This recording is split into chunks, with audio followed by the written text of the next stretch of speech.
네, 그러면 본격적으로 이제 그 입문 강의 이거 이제 들어가기 전에 한 가지만 간단하게 말씀을 드리면 어떤 부분 말씀드릴 거냐면 이제 이 자료 구성, 그거 자료 취지하고 그 다음에 이제 어떠한 식으로 수업을 진행할 건지 간단하게 말씀을 드리겠습니다. 그래서 일단은 이제 공부를 아마 아주 오랜만에 하신 분들도 계실 겁니다. 그래서 우리가 입문 과정이라면 어떠한 것들을 목표로 공부를 해야 되는 거냐면 일단은 기본적으로 용어입니다.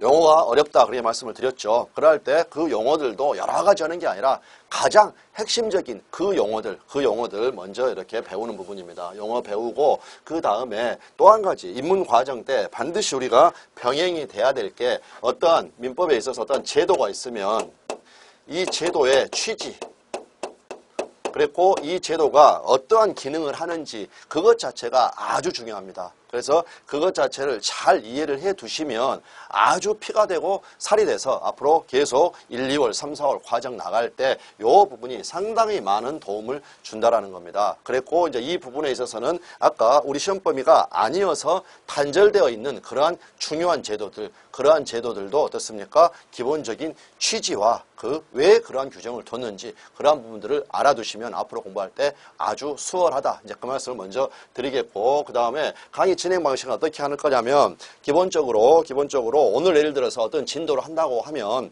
이 부분 같은 경우에 어떠한 부분은 제가 설명을 드리고 그 다음에 같이 읽어보기도 하고 또 어떠한 부분은 같이 읽어보고 또 그 부분에 대해서 설명드리고 그래서 두 번씩 간다. 그렇게 생각하시면 되겠습니다. 그랬고 이제 기본 강의 들어가고 하게 되면은 지금 시간처럼 자상하게 제가 이것저것 말씀드리면서 강의를 진행을 하기가 좀 만만치가 않습니다. 왜냐하면 저희 진도라는 게 있기 때문에 그렇지만 최소한 입문 과정 때는 저희 여기 나와 있는 그 문장들 전부 다 같이 읽습니다. 전부 다 같이 읽으니까 이 경우에서 여러분이 만약에 조금 집중을 안 하시게 되면 놓치게 돼버립니다. 그러니까 같이 그 부분들 읽을 부분들 전부 다 읽어보고 또 설명할 거 있으면 설명하고 그러한 식으로 진행을 해 나간다. 이렇게 생각하시면 되겠습니다. 그래서 일단 이제 교재 3페이지를 펴시고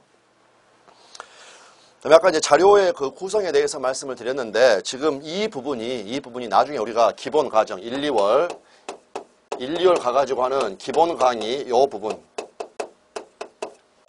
요 부분하고 순서가 좀 다릅니다. 순서가. 그거는 왜 그러한지는 이렇게 이제 수업 진행 중에 말씀을 드리도록 하겠습니다. 그래서 이 지금 전체 순서는 다르지만 우리가 민법을 이해할 수 있는 가장 쉬운 순서대로 이렇게 지금 구성이 되어 있다. 그렇게 생각을 해주시면 되겠습니다. 그래서 3번에 보시면 첫 번째 기본 사례라고 나와 있습니다. 이 기본 사례라는 것은 곳곳에 설명을 할 때 계속 이 사례를 가지고 이렇게 설명을 드리게 되니까 꼼꼼히 읽어보면 되겠습니다. 같이 보시면 갑은 자기가 살던 집을 팔기 위하여 부동산 중개소에 내놓았다. 을은 주택을 구입할 만큼의 돈을 모았기 때문에 이제 그동안의 무주택 상태를 청산하려고 한다. 그는 자기가 이용 가능한 돈의 액수, 통근 기타의 교통관계, 장래의 가치 상승 전망 등을 종합적으로 고려하면서 여러모로 가령 여러 부동산 중개소를 돌아다녀 보는 등 하여 알아본 결과 그 중에서 갑소유 주택을 점 찍었다. 을은 그 주택에 가서 내부를 돌아본 다음에 갑과 의 사이에 그 가격을 1억 원으로 정하고 기타 인도 날짜, 인도에다가 동그라미 쳐두십시오. 용어 하나가 나왔습니다. 이 용어는 일단 동그라미만 쳐두시고 집 비워준다라는 겁니다. 집 판 사람이 어떻게 되겠습니까? 비워줘야 이사를 들어올 수가 있겠죠. 지금 여기에서는 그냥 집 비워줘야 된다. 비워주는 날짜. 그 다음에 대금의 지급 방법과 지급 일자 등 세부적인 계약 조건에 관하여 교섭을 진행을 했다. 교섭을 진행했다. 교섭이라는 건 뭡니까? 뭔가 절충을 하기 위해서 지급 날짜라든지 그런 거 맞추기 위해서 서로 의견을 나누고 절충한다. 그러한 뜻이 되겠습니다. 그래서 일단 이 사례를 가지고 이제 살펴보는 그러한 부분이 되겠습니다. 그래서 지금 여기에 써져 있는 건 보면은 갑하고 을하고 갑이 이렇게 주택을 가지고 있고 다음에 을 같은 경우에 대금 1억 원 요거를 지급을 해가지고 이렇게 매매 계약을 체결하려고 하는 그러한 과정에 있다라는 겁니다. 그러면 매매 계약 같은 경우에는 우리 조문에서 우리 민법에서 뭐라고 정의를 하고 있냐면 이쪽 갑 쪽에서는 이 재산권을 이전하고 재산권을 이전할 것을 약정하고 을 쪽에서는 대금을 지급할 것을 약정함으로써 효력이 생긴다. 이렇게 되어 있습니다. 대금을 지급할 것을 약정함으로써. 그래서 이게 이제 기본 골격입니다. 일단 읽어보시면서 또 말씀드리도록 하겠습니다. 2번 매매계약의 성립. 돈을 주고 물건을 사는 계약을 매매계약이라고 한다. 민법 563조는 그 표제를, 그래서 표제라는 건 뭐냐면, 표제라는 것은 나중에 우리가 조문을 보시겠지만 563조가 나와 있으면 이렇게 써져 있습니다. 제563조. 그랬고 여기에가 매매의 의 이렇게 되어 있다는 겁니다. 매매의 의 이렇게 되어 있으면 이거를 표제라고 한다는 거, 표제. 그러면 저는 이제 앞으로 이걸 어떻게 부를 거냐면 제목이다 이렇게 부를 겁니다. 제목. 그러니까 제목이라고 부르면 이렇게 매매의 의, 조문 바로 옆에 써져 있는 거, 그걸 이야기를 한다. 다시 보시면 민법 563조는 그 제목을 매매의 의라고 하고서는, 매매는 당사자 일방이 여기에 굵은 글씨로 써져 있는 거 보시면 재산권을 이전할 것을 상대방이 이전할 것을 약정하고 상대방이 그 대금을 지급할 것을 약정함으로써 그 효력이 생긴다라고 정의하고 있다. 그럼 일단은 굵은 글씨로 썼던 이 재산권이 가지고 있는 의미, 이것 자체도 나중에 가면 상당히 혼란이 일어날 수가 있으니까 지금 정리를 해 두셔야 된다는 거죠. 그래서 여기서 재산권이라고 하고 단지 물건이라고 하지 않은 것은 매매계약의 대상에는, 매매계약의 대상에다 몇 줄을 쳐주시고, 주택이나 자동차와 같이 눈에 보이는 물건뿐만이 아니라, 물건에다 동그라미, 채권과 같은 무형의 권리도 포함되기 때문이다. 아까 우리가 재산권 하면 물건에 대한 권리인 물권, 지금 여기에서는 이 주택이라는 물건에 관한 재산권, 물권, 즉 소유권을 지금 이전할 것을, 상대방에게 이전할 것을 약정하고 있다는 거죠. 그렇지만 이처럼 요거를 물건이라고 되어 있지가 않다라는 거죠. 조문에는. 그렇기 때문에 이 집이라든지 자동차라든지 눈에 보이는 그러한 물건뿐만이 아니라 여기서 중요한 것은 채권도 매매의 대상이 될 수가 있다. 그래서 권리도 사고 팔 수가 있다. 그것 자체를 지금 개념적으로 쭉 파악을 해두시고, 조문 자체 왜 그러느냐? 재산권이라고 되어 있으니까. 아까 우리가 전 시간에 어떻게 했습니까? 재산권은 물권하고 채권이 있다. 물권하고 채권이 있다. 그 물권 중에 대표 주자가 소유권인 거고, 그 다음에 이렇게 무형의 권리인 채권이라는 것도 사고 팔 수가 있다라는 거, 그 부분이 나와 있습니다. 다음 부분 보시면 우리가 물건을 산다고 하는 경우에 그 뜻은, 물건을 산다라고 말할 때 그 뜻은, 집을 산다라고 말할 때 그 뜻은 법적으로 말하면 이 집에 대한 소유권, 물건에 대한 소유권, 그래서 법적으로 말하자면 그 물건의 소유권을 이전받는다는 것이므로, 그러면 이렇게 재산권이라고 표현하게 되면 요 물건을 산다, 이것도 여기에 포함되는 것은 물론이다. 이렇게 해서 설명이 나와 있습니다. 그 밑에 보시면 여하튼 간에 주택을 돈 주고 사는 계약은 매매 계약이다. 위 사례에서 갑과 을은 매매 계약을 맺으려고 하는 것이다. 그러면 이 매매 계약은 언제 성립하는가? 위에서 본 민법 제563조는 이쪽에서는 재산권을 이전할 것을 약정하고, 다음에 을 쪽에서 대금을 지급할 것을 약정함으로써 효력이 생긴다. 이렇게 약정이라고 표현이 되어 있다는 겁니다. 그래서 이것도 자료는 좀 이따 다시 보시기로 하고, 이렇게 민법 계약 약정함으로써 성립한다 했을 때 이 매매 계약을 우리가 뭐라고 하는 거냐면, 어떠한 부르냐면 계약을 여러 가지로 분류할 수가 있습니다. 여러 가지로 분류할 수가 있는데, 나머지 분류는 또 우리가 계약법 가가지고 계약의 종류라는 데에서 자세히 배우면 되겠고, 여기에서는 어떠한 계약 이름만 우리가 알아둘 거냐면 낙성계약과 다음에 불효식 계약이다. 요 용어만 알아두겠습니다. 그래서 이거 같은 경우에 일단은 반대말을 생각을 해보시면 낙성계약의 반대말은 요물계약이라고 합니다. 요물계약. 그랬고 불효식 계약에서는 요 불자 떼고 이거 요식 계약이 반대말이 됩니다. 일단 낱말풀이를 해보면 낙성계약이라는 것은 청약하고 내 부동산 1억 원에 살래라고 했을 때 이쪽 을에서 거기에 대해서 승낙, 승낙만 하면 성립하는 계약이다. 즉 의사의 합치만 있으면 성립하는 계약을 낙성계약이라고 합니다. 그런데 요물계약 같은 경우에는 의사의 합치라는 것은 합의가 일치했다. 맞아떨어졌다는 겁니다. 1억 원에 팔래? 오케이. 1억 원에 살게. 그런 식으로. 그래서 요 합치 플러스 다른 것. 의사만 맞아떨어지는 것 말고 다른 무엇인가가 필요한 것. 이러한 것을 요물계약이라는 겁니다. 그래서 예를 들면 현물 인도. 그러면 여기에서 같이 물자가 두 군데 들어갔죠. 물에다 동그라미를 쳐보고 이렇게 요물계약이다. 승낙만이 아니라 현물의 인도 등 뭔가 플러스 알파가 필요한 것, 이거를 요물계약이라고 한다. 이렇게 일단 개념 정의를 해두시고 다음에 요물계약의 대표적인 경우를 하나만 이렇게 알아두시면 되겠습니다. 그게 뭐냐? 계약금 계약입니다. 계약금 계약. 그래서 계약금 계약은 요물 계약이다. 물론 우리 시험에도 출제가 된 그러한 부분입니다. 그러면 이 경우 한번 생각해 보시겠습니다. 여러분이 예를 들어서 전자상가에 가가지고 조립식 PC를 한 대를 삽니다. 그래서 여러 가지 사양을 선택을 해 가가지고 이제 이거 조립해 주라 해서 그러면은 100만 원의 가격을 정했다. 그렇게 해서 지금 계약이 이제 의사 합치가 있었다라는 거죠. 그랬더니 그 사장님이 뭐라고 하는 거냐면 계약금 10만 원만 거시죠. 이렇게 이야기를 했다는 겁니다. 그래서 여러분이 그러죠 라고 했다는 겁니다. 의사는 지금 맞아떨어졌습니까? 계약금 10만 원 거시죠. 그러죠. 의사는 맞아떨어졌죠. 그러면 그것만 가지고 계약금 계약이 성립했겠느냐? 아니죠. 왜 그랬습니까? 의사의 합치만으로 성립하는 게 낙성 계약인데 계약금 계약 같은 경우에는 합치 말고 플러스 알파가 필요하다.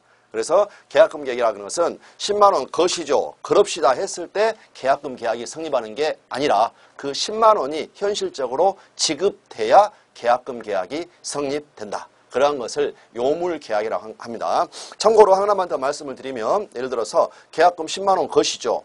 그래서 주머니를 봤더니 5만 원밖에 없다라는 겁니다. 그러면 5만 원 오늘 주고 나머지 5만 원은 이번 주말에 줄게요. 이렇게 했다. 그러면 계약금 계약이 성립했느냐? 그 경우에도 성립하지 않았습니다. 10만 원 거시죠 했을 때는 10만 원이 지급이 돼야 계약금 계약이 성립하게 된다. 그러한 것을 이제 이렇게 요물 계약이라고 합니다. 다음에 불요식 계약과 요식 계약에서는 다른 거 특별히 알아두실 필요 없고 우리 민법에서 정하고 있는 계약은 계약 자유원칙상 모두 다 불요식 계약이다. 그렇게 생각하면 되고 이 용어만 알아두시면 되겠죠. 여기서 요 식, 이건 말은 뭐냐? 방식을 이야기하는 겁니다.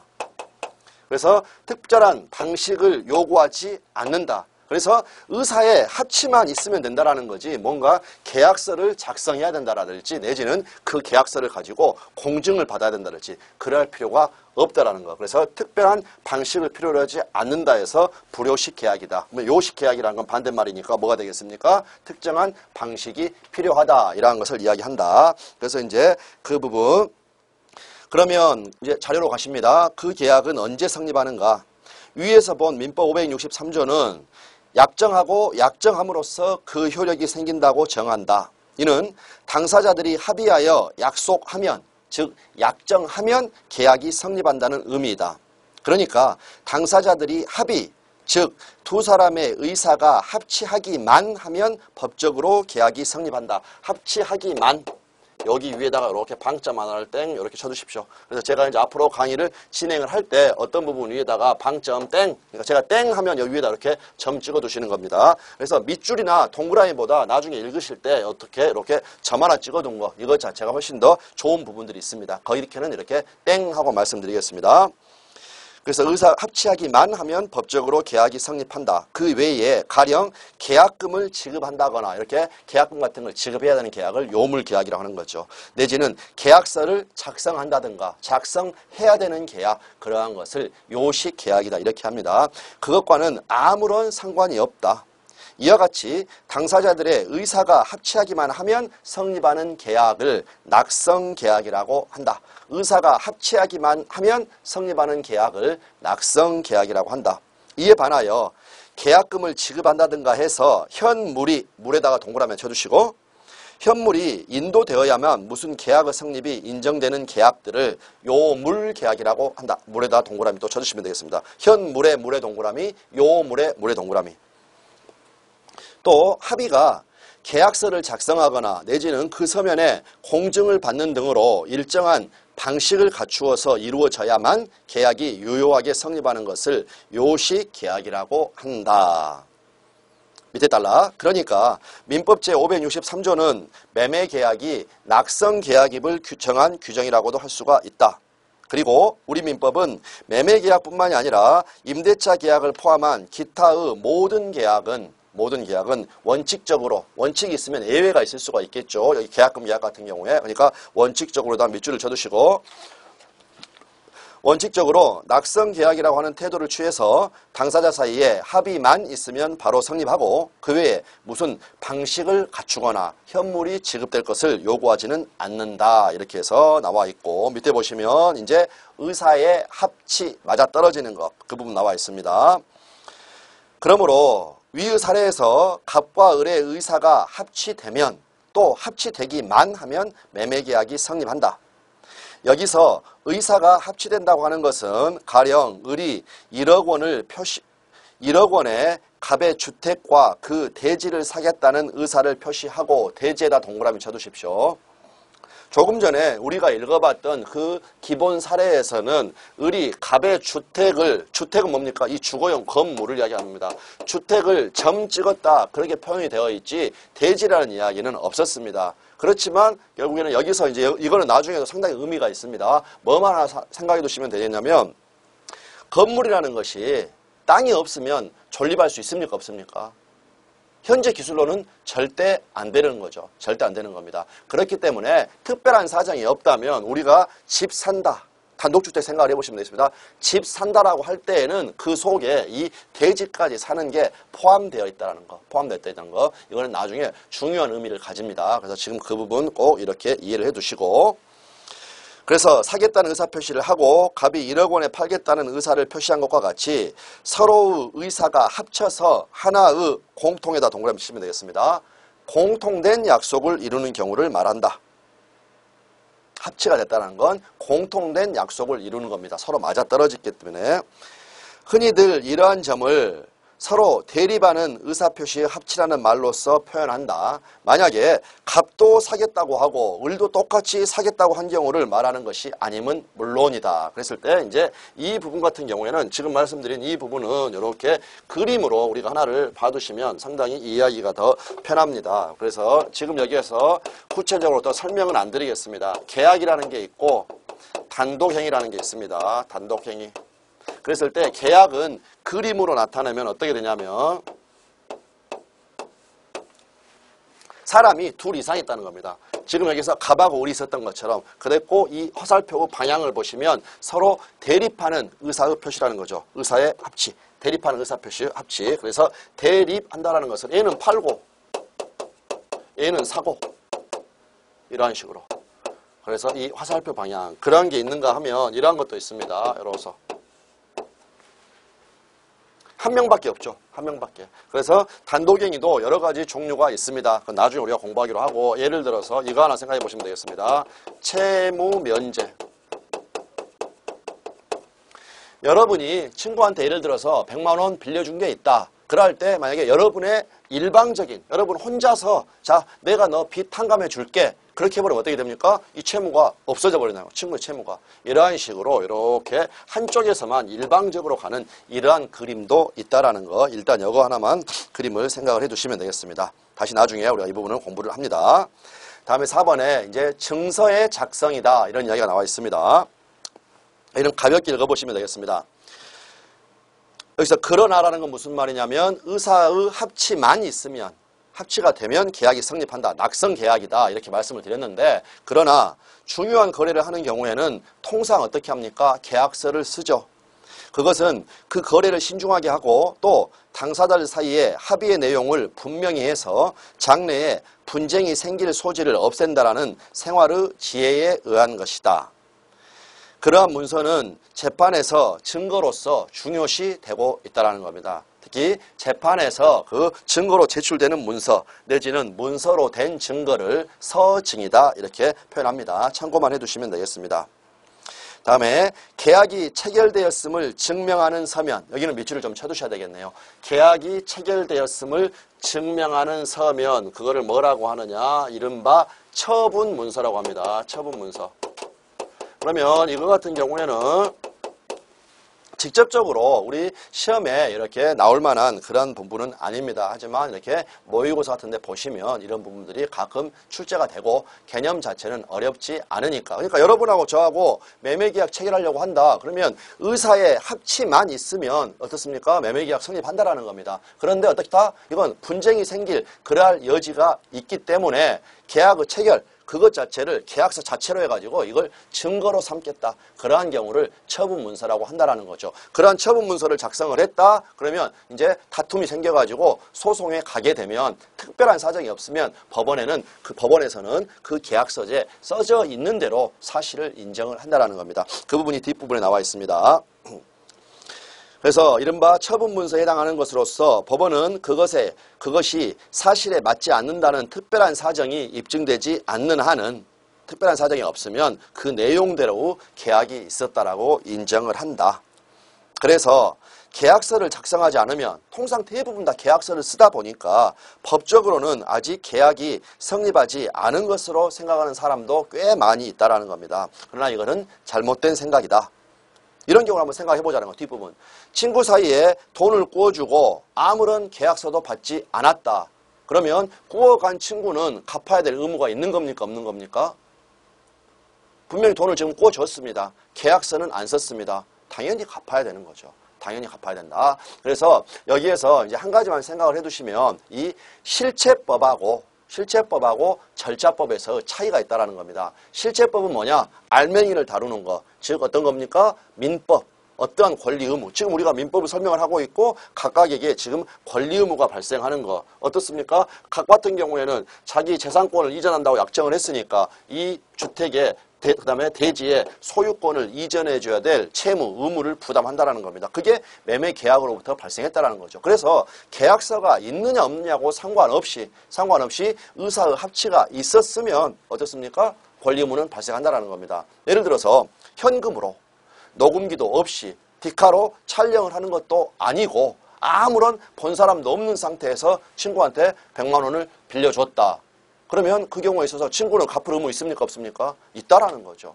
하지만 이게 절차법으로 가가지고 친구가 돈 안 갚은다. 그럼 어떻게 해야 되겠습니까? 법의 도움을 받아야 되겠죠. 그래서 절차법인 민사소송 과정에서 생각을 해보면 이건 실제로 내가 받을 권리가 분명히 있는데 받아낼 수 있느냐는 별개 문제라는 겁니다. 왜? 입증을 해야 되니까. 내가 돈 빌려줬다. 그것 자체를 입증을 해야 돈을 받을 수가 있다라는 거죠. 그래서 이렇게 실체법하고 절차법하고 차이는 있지만 우리가 지금 배우는 건 민법인 실체법입니다. 그렇기 때문에 다시 한번 말씀드리지만 계약서 작성이 없었다고 하더라도 의사의 합치가 인정이 됐다. 그러면 이미 그때 각각에게 권리 의무는 발생을 했다. 이 부분이 나와 있습니다. 다음에 그 밑에 5번 계약금 부분을 보시면 이제 계약금 같은 경우에는 매년 한 문제씩 나오게 되는 그러한 핵심적인 중요한 부분이 되겠습니다. 우리나라의 부동산 거래의 실태를 보면 부동산을 산 사람, 그래서 이 경우에는 을이 되겠죠. 그래서 산 사람을 우리가 매수인이라고 하고 이 판 사람을 매도인이라고 합니다. 그래서 애의 이름은 매수인, 산 사람, 판 사람, 애의 이름은 매도인, 이렇게 이야기를 한다. 그러면 지금 여기서 이제 나오는 설명들은 뭐냐면 앞으로 저희가 어떤 매매 계약을 체결했다. 그러면 그냥 전부 다 4월 1일입니다. 4월 1일. 무조건 4월 1일 날 이런 계약은 다 체결하는 겁니다. 그래서 4월 1일 날 이렇게 계약을 체결하면서 계약금으로 1,000만 원을 걸었다. 계약금으로.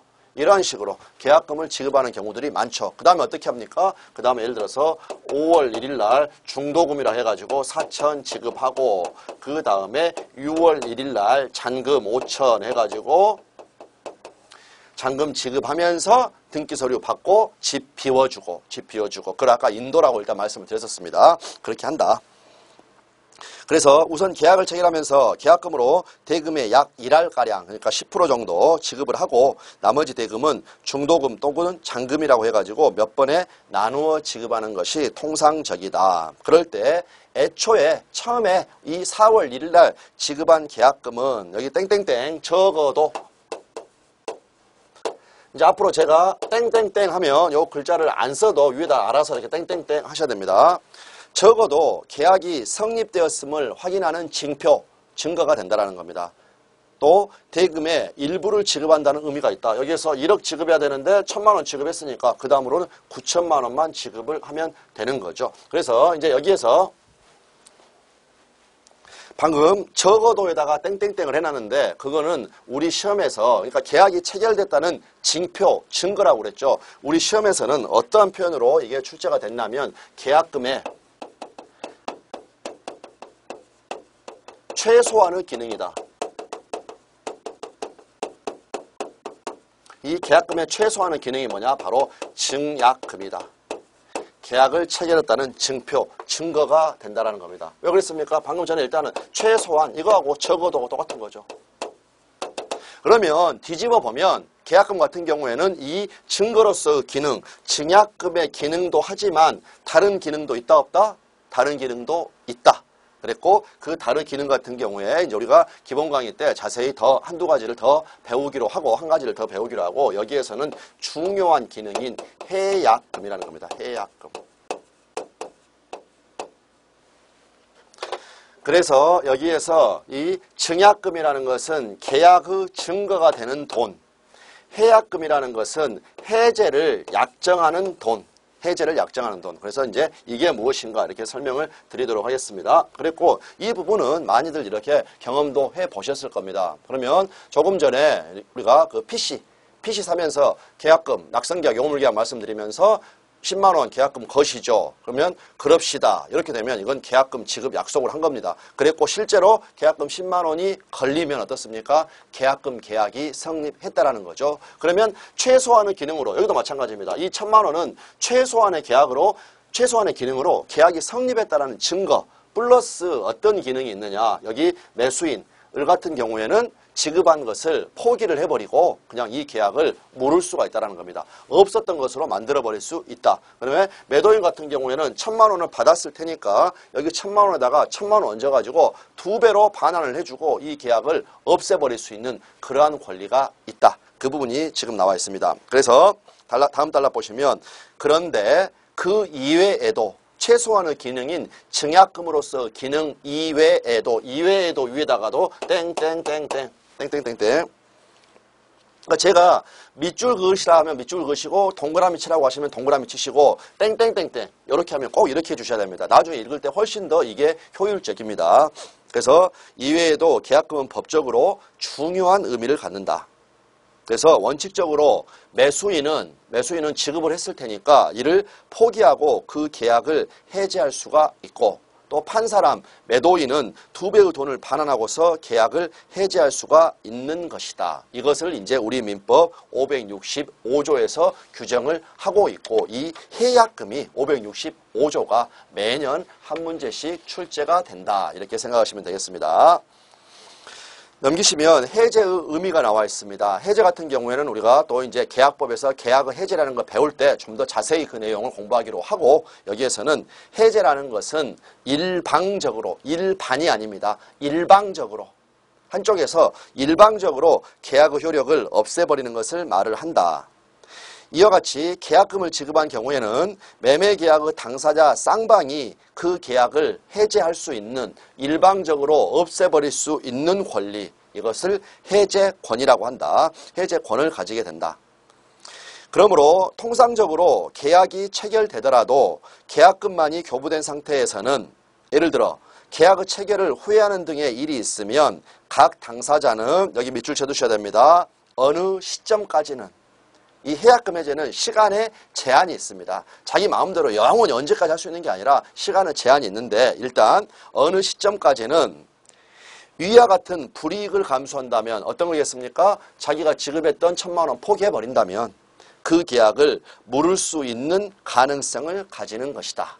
그래서 이제 학자에 따라서는 이 해약금을 어떻게 표현하는 거냐. 우리가 인간이 계약 체결하고 나서 괜히 저질렀다. 후회하는 경우들 있죠. 그러할 때 떳떳하게 그 후회 가능성, 그거를 모를 수 있는 가능성을 법이 보장을 해주고 있다. 그래서 이 해약금은 후회 가능성의 법적 보장이다. 이런 식으로 표현하는 분도 있다라는 겁니다. 다음 밑에 이제 나옵니다. 그러나 이에는 해약금 해지할 수 있는데 여기에는 중요한 두 가지 제한이 있다. 제한이 있다. 첫 번째가 바로 시기적인 제한이 있습니다. 언제까지 계속해서 할 수가 있는 게 아니라 그러면 이제 이 부분 같은 경우에는 여기 사안에 대해서 판례가 아주 많습니다. 판례가 많아가지고 그 판례들은 우리가 나중에 하나씩 공부를 해 가시면 되겠고 지금 여기에서는 그 시기 제한, 시간 제한이 뭐냐면 이행의 착수입니다. 이행의 착수. 뭔가 이행을 시작했다 이런 식으로 보이는 거. 그러면 여기에서 요 이행의 의미만 잠깐 알아두면 되겠습니다. 그러면 다시 한번 매매계약의 의의로 돌아와 보시면 갑은 상대방한테 재산권을 이전할 것을 약속을 했죠. 그렇기 때문에 갑에게는 어떠한 의무가 발생했냐면 소유권 이전 의무 내지는 소유권 이전 채무 이게 발생했습니다. 다음에 을은 대금을 지급할 것을 약정했기 때문에 대금 지급 의무 내지는 대금 지급 채무가 발생을 했다. 그러면 이행을 한다라는 것은 을 같은 경우에는 지금 1,000만 원을 지급을 했죠. 1,000만 원을 지급을 했으니까 나머지 9천만 원을 전부 다 주게 되는 거. 그래서 얘는 9천만 원 지급하는 겁니다. 이렇게 되면 을 같은 경우에는 자기 채무를 이행했다 이렇게 이야기를 합니다. 그런데 여기에서 이제 한 가지만 우리가 알아두실 것은 갑 같은 경우에 매도인 같은 경우에는 소유권을 이전해 줘야 되죠. 이거 우리가 이제 물권법에서 배우게 되는데 매매 계약 같은 걸 하고 이 소유권을 이전을 해 주려면 달랑 이 건물만 비워줘서는 안 됩니다. 등기까지 을 앞으로 넘어가야 된다는 거죠. 그래서 이 소유권 이전 채무라는 것은 등기를 넘겨주는 겁니다. 등기를. 그런데 이제 민법 조문에서는 재산권을 이전할 것을 약정하고 그렇게 나와 있지만 우리 한번 상식적으로 생각해 봅시다. 물건 샀다. 집 샀다. 그러면 저 친구가 등기만 넘겨주는 게 아니라 그 목적물 집도 비워주고 나한테 넘겨줘야 되겠죠. 그래서 이 소유권 이전 채무 이것만 있는 게 아니라 이 소개가 이렇게 목적물 인도 의무 이 집을 비워줘서 넘겨줘야 되는 그러한 의무도 있다라는 거. 그러면 이제 이렇게 한번 생각을 해보겠습니다. 이행의 착수를 우리 판례는 어떻게 이야기를 하냐면 그 단계에 대해서는 나중에 공부를 하기로 하고 이행의 착수 같은 경우에는 이렇게 일부를 이행을 했다. 내지는 이행에 필요한 전제 행위를 했다. 이행에 필요한 전제 행위. 이러한 걸 한 경우에 그건 이행에 착수를 했다라는 겁니다. 그러면 지금 여기에서는 이 일부 이행만 보자라는 거죠. 일부 이행. 을 입장에서는 이제 나머지 계약금은 1,000만 원, 그 1,000만 원이라는 것은 증약금으로서 최소한의 기능도 있지만 일부를 이행한 의미도 있죠. 그럼 이제 그거 말고 그 다음에 요 9천만 원을 다 줘야 자기 채무를 이행하는 건데 중도금 4천을 지급했다. 어떻습니까? 일부 이행한다고 볼 수 있겠습니까? 9천만 원 줘야 되는데 4천만 원 일부를 줬다. 그렇죠. 그래서 이 일부 이행 같은 경우에는 매수인 입장에서는 대표적인 경우가 중도금이라는 겁니다. 중도금. 그 다음에 갑 같은 경우는 해줘야 될 게 소유권도 넘겨주고 즉 등기도 넘겨주고 목적물도 인도를 해줘야 된다. 그래서 을이 등기까지 해야 소유자가 되니까 집만 비워주고 목적물 넘겨줬다고 해서 을이 아직 소유자가 되는 건 아닙니다. 하지만 갑이 해야 될 것 중에서 일부는 했다고 볼 수가 있겠죠. 그렇기 때문에 매도인 같은 경우에는 목적물 인도 이거를 하면 일부 이행을 하게 된 거고 일부 이행이기 때문에 이행에 착수가 된다는 거죠. 이행에 착수. 그러면 결론적으로 조금 전에 해약금 해제는 시기의 제한이 있어가지고 이행에 착수하기 전에만 할 수 있다고 했습니다. 그러면 을이 중도금을 지급해버렸다. 그러면 더 이상 해약금 해제할 수 있다는 겁니까? 없다는 겁니까? 이 의미를 잘 알아야죠. 결론은. 이거 모르면 그냥 말짱 꽝입니다. 다시 을이 일부 이행을 해가지고 4천만 원 중도금을 지급했다. 그래서 이행에 착수했다. 그러면 해약금 해제할 수 있다 없다? 없다라는 거죠. 이제 시간 제한에 걸렸으니까, 시간 제한에 걸렸으니까 이제 이 부분입니다. 그래서 그 부분을 말씀을 드렸고, 그 다음에 이제 이 부분 같은 경우에 이행의 착수라는 부분은 앞으로 여러 번 공부를 하게 되면서 자연히 다 이제 판례까지 전부 다 익혀지는 그러한 부분인데, 오히려 이 조문에 나와 있는 지금 우리 자료로는 둘째라고 나와 있는 부분, 그 부분을 오히려 좀 나중에 가면 놓치는 부분들이 있습니다. 그러면 이 경우 한번 생각을 해보겠습니다. 예를 들어서 여러분이 매도인, 그 다음에 저는 매수인. 그런데 여러분은 지금 당장 자금이 필요해가지고 여러분의 부동산을 꼭 팔아야만 합니다. 저 같은 경우에는 여러분이 가지고 있는 부동산을 꼭 사야만 되고 그 다음에 꼭 사고 싶습니다. 그래서 일단은 계약을 체결을 하면서 계약금 1,000만 원을 지급을 하긴 하는데, 만약 여러분이 1,000만 원 더 얹어가요. 저 줘버리면 저는 어떻습니까? 그 부동산 취득하지 못하죠. 그렇기 때문에 제가 뭐라고 하는 거냐면, 이 1,000만 원, 이 계약금 1,000만 원은 계약금의 최소한의 기능, 증약금으로서 기능만 하고 그 다음에 1억 원 줘야 되는 데에 대해서 일부만 지급하는 것으로 합시다. 그렇게 되니까 여러분 같은 경우도 돈 필요했고 꼭 팔려고 그랬죠. 그럽시다. 이렇게 했다라는 겁니다. 그러면 해약금 해제를 할 수가 있냐라는 거죠. 안 되죠. 그것만 한번 잘 생각해 보십시오. 그래서 지금 여기에서는 계약금의 최소한의 기능은 증약금이고 그 다음에 이외에도 해약금 이 기능이 있는데, 해약금 기능이 있는데 당사자 간에 어떻습니까? 얘는 하지 말고 해약금 해제는 못하고 요 기능들만 쓰도록 하자. 이렇게 약속할 수가 있다라는 거죠. 그래서 그 부분이 나와 있습니다. 그래서 이제 일방이 이행에 착수할 때까지로 한정된다. 그러므로 매도인이 목적물을 매수인에게 인도하거나 일부를 이행을 해버렸죠. 등기를 먼저 이전을 해주거나 또는 매수인이 나머지 대금을 일부라도 지급하면, 나머지 대금, 이 계약금 1,000만 원 미리 준 거니까 그거 말고 나머지, 예를 들어서 중도금 같은 거, 이제는 쌍방 모두 계약을 해제할 수 없다. 해제할 수 없다. 둘째, 당사자 간에 다른 약정이 있으면 그 약정이 우선하게 된다. 우선 위에다가 땡땡. 이는 당사자 사이에 계약금을 주고받았더라도 계약의 해제권은 없는 것으로 특별히 약정한 바 있으면, 조금 전에 여러분하고 저하고 체결한 계약, 여러분은 꼭 팔아야 되고 저는 꼭 사고 싶고, 그러니까 계약금을 걸면서도 해약금 해제는 하지 못하도록 서로 특약을 맺을 수가 있다라는 것. 그래서 그 특약의 이름 하나만 알아두시겠습니다. 해약금 해제, 배제 특약.